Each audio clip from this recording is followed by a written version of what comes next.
네, 이번엔 오르리님께서 문의를 주신 PSK와 함께 이야기를 나눠보겠습니다. 매수 가격은 31,000원에 비중은 20%입니다. 중장기 목표가 진단 부탁드립니다. 라고 말씀을 주셨네요. 자, 실제로 PSK뿐만 아니라 많은 반도체 장비주들 최근 들어서 조금 재미 못 봤다라는 얘기들이 많이 나오고 있습니다. 실제로 반도체 관련 가격 부분들 굉장히 많이 말씀드리면서 가장 가장 가격에 대해서 결정적으로 작용할 수밖에 없는 요인은 결국은 반도체 가격, 그리고 이 가격을 조정할 수밖에 없는 셧다운이다라고 말씀을 많이 소개드렸었는데요. 특히 이런 PSK 같은 경우에는 장비 관련된 종목이기 때문에 이 장비의 점유율, 그러니까 매출에서 시장 점유율을 얼마나 잡아가고 있느냐가 가장 큰 핵심입니다. 자, 근데 다행스럽게도 이 PSK가 만들어내고 있는 장비 중에서는 드라이 스크립과 관련된 장비가 실제 시장에서 약 절반 정도, 그러니까 46% 정도를 국내에서 잡고 있습니다.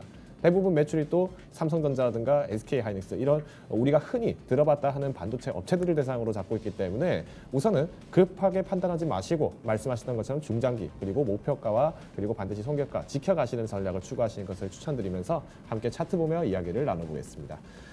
보시다시피 사실 PSK 뭔가 아주 굉장한 매력을 보이면서 탄력을 가졌다라고 보기는 어렵습니다. 오히려 성장주처럼 꾸준하게 계속 올라왔기 때문에 오히려 지금도 충분하게 메리트 있는 구간이 아니겠느냐 보시는 분들 많으실 텐데요.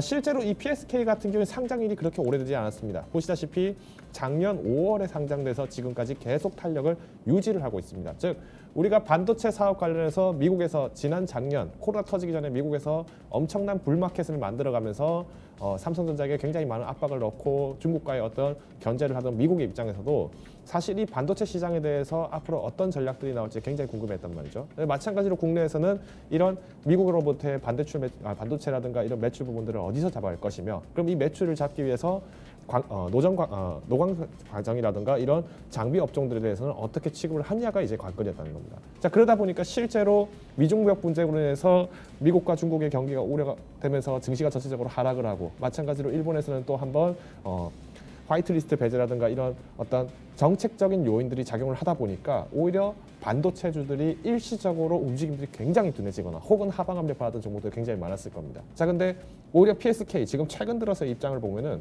삼성전자보다 훨씬 매력적으로 보일 수도 있어요. 왜냐?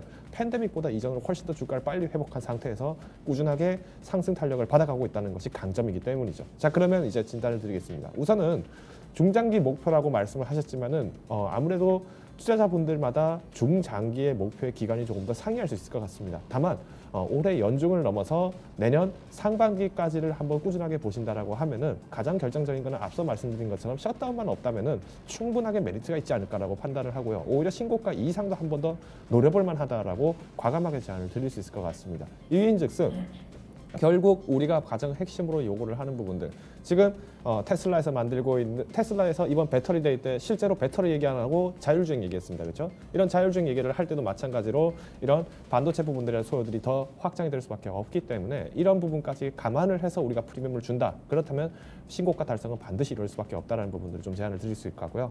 오히려 손절 가격을 한번 조금 말씀을 드린다면은 저는 이 3만 원에서 다시 이 2만 5천 원 선까지도 확 내려와 버렸다. 그때는 조금 단기적인 조정이 나오기 때문에 일시적으로 조금 한시적인 매도를 하셨다가 이후에 다시 점진적으로 매수를 하는 방안으로 보수적으로 진입을 하신다면은 크게 손실을 보실 종목은 아니라는 부분들을 짚어드리고 싶습니다. 그래서 오히려 급하게 생각하시고 뭔가 지금이라도 뭔가를 더 사야지라고 생각하시는 입장에서 PSK 보시기보다는 꾸준하게 홀딩 전략 취하시면서 보다 탄탄하게 수익을 이뤄가시는 것을 추천을 드리겠습니다.